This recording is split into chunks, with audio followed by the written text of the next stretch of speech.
Greetings, most gracious audience. I am Sir Persevere, Knight of the Hand-Drawn Realm. And I am Speckles, Salamander of the Hand-Drawn Realm and Sir Persevere's talking animal sidekick.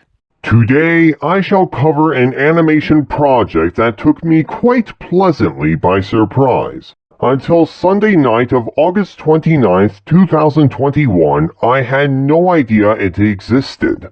To our viewers, I'm sure you have noticed that we are monitoring the likes of Don Bluth and his Bluth fables as he works with his apprentice Laval Lee. We are also keeping tabs on James Lopez and his Hullabaloo project. Trust me, that project is still alive, even if we haven't seen much about it so far. There is also Justin Murphy and his Dogtown movie that we eagerly await the opportunity to review after 10 plus years of development. We want so desperately to see classic Western animation to make a comeback and stand in a prominent position alongside Pixar's CGI, stop motion, and anime in a new age of animation coexistence. Now, seeing the new Space Jam movie and the new Tila Wannabe show were steps in the right direction for the classic animation style, but the stories were woke and terrible.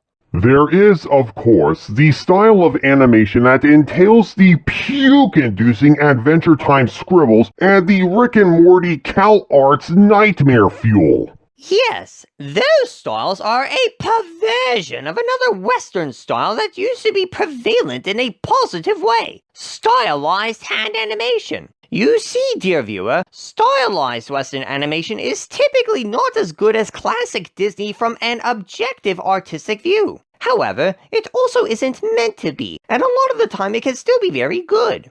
A famous example of good stylized Western animation is Genndy Tartakovsky. I don't care very much about his earlier works, but his craft improved over time. Even now, Symbionic Titan and Primal are his best works. Of course, his take on Clone Wars was also quite good.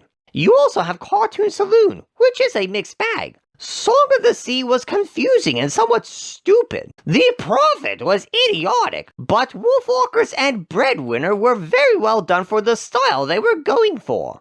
And then, of course, as Sir Persevere mentioned, you have really stupid stylized Western animation like Adventure Time and Steven Universe. Even The Simpsons can fit in that category of insipidness. Thank you for the summary, Speckles. For those of you who think that I am wrong about low-grade animation, we are only stating our opinions on the matter. You can like those things if you want. I think it's dumb. But it's fine if you like it. Just don't be a condescending know-it-all about it. That's why Dudley the Doodlebug is a character on this show, to demonstrate that decent people can like lackluster animation and still be good people. Where is Dudley anyway? He's been helping me get things ready for the ongoing Batman Hush review. And I think he's visiting his son, Andy the Antlion, with his wife Andrea.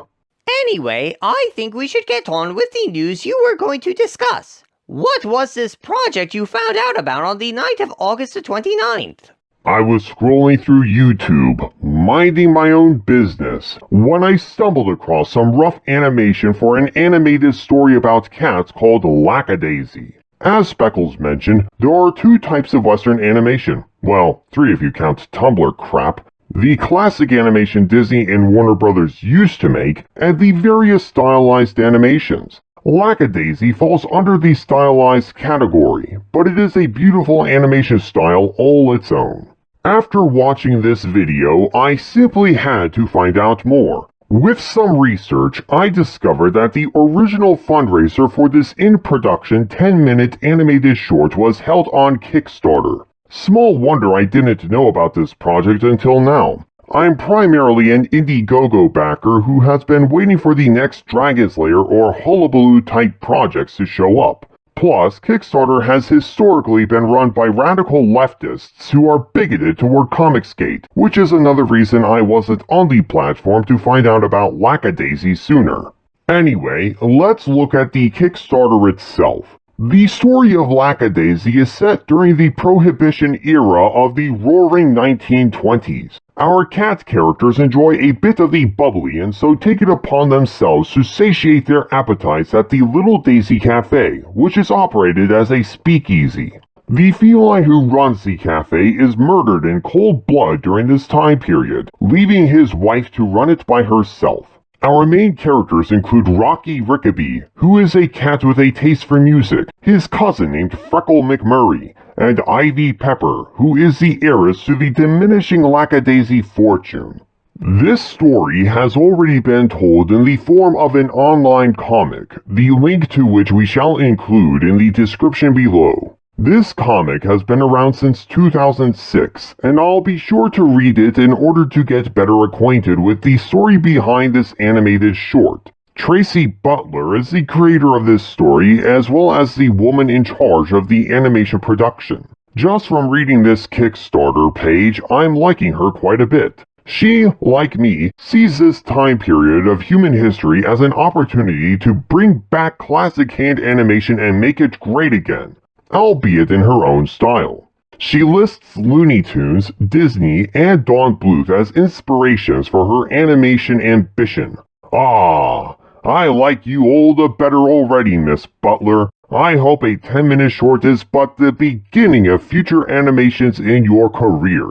Of course, as it has been with other crowdfunding animation projects, I am late to the party. But even though the Kickstarter is done, you still have the chance to back the project if you so wish. You can help fund it via PayPal at littledaisycafe.com. I shall likewise include that link in the description below. I'm sure I shall eventually back the project, especially since I would like to do a review on it once it is released.